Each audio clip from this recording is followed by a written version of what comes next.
This movie isn't that bad, guys. Come on. The World Is Not Enough is directed by Michael Apted and which continues the trend of weird directing choices and stars Pierce Brosnan, Denise Richards, Sophia Marceau, and Robert Carlyle.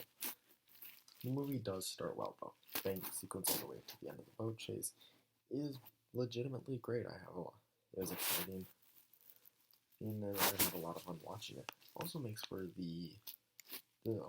this movie have the longest pre-title sequence in all of the Bond films, which is pretty cool. Also, makes Bond injured for a large part of the movie, which is cool. It's not often that Bond will get an injury and that injury will affect him throughout the entire movie. He went sliding down, it goes through something. He catches his arm and basically breaks it or pulls it or whatever. And villains will use that as a weakness point on him. So I like the fact that Bond gets an injury and it affects him for most of the movie. I found that really interesting.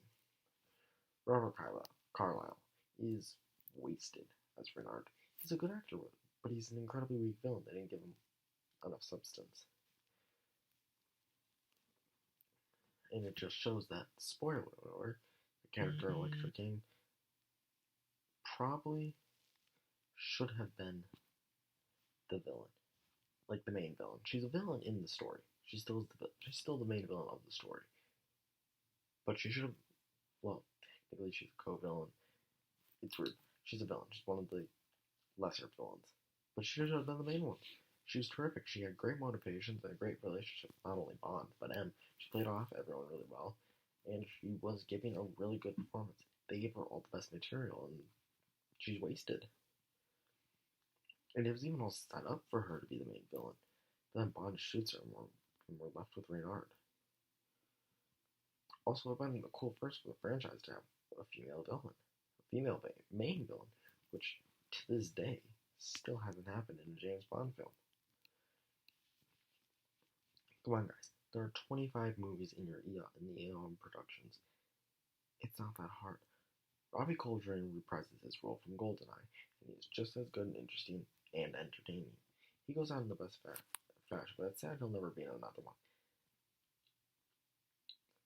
Denise Richards, pretty famous for the casting in this movie. And let's just get off that. This is not a great cast. And here's the thing. I don't think she's a bad actor. I think she's perfectly fine. I think she's a perfectly fine actress. I just think she could be better in a Bond. I feel like she could be better in a Bond movie. That's what I mean to say. Because I could see her just playing a Bond girl, like a normal Bond girl, like with good writing. She probably could have been a good Bond girl. I just don't see her as a nuclear physicist. I feel like that was a huge miscast. If she was just a Bond girl but still had good writing, then she probably could have done a lot with it. Or at least enough to make everything smooth, flow well, and be a good and memorable character. But she's memorable in all the reasons because nothing she's saying sounds good when it comes out of her mouth. And they choose the weirdest outfits for her. There's even one scene where she's blatantly wearing a Lara Croft costume. Like, there's no way the costume designers designed that and they're like, we don't have a Lara Croft in mind. Because you totally did. Don't lie to me. Don't lie. And even though that beginning action sequence was fun and cool, the rest are kind of bland. It reminds me of Tomorrow Never Dies. There's a great action sequence in this movie, but then the rest kind of is just forgettable. Which was a letdown, especially the final battle. Oh my god, that final battle was so lame and so anticlimactic.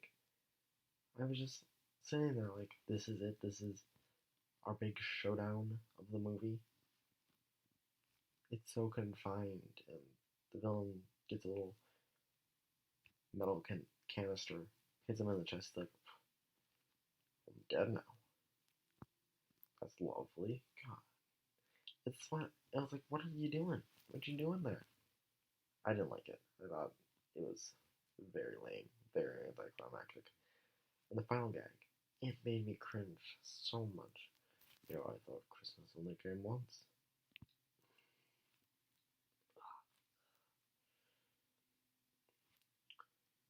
So much. Overall, this is really just a middling Bond film, but not as good as, but not as bad as some say. So I'm going to give The World Is Not Enough a 59 pieces of plutonium out of 100. Like I said, could have been better, but it's not nowhere near as bad as people claim. Die Another Day. Hate it. But do you like The World Is Not Enough? Tell me about what you thought about it in the comments below. If you like this review, make sure to like and subscribe. This is Jordan from Jordan Reviews. Signing off.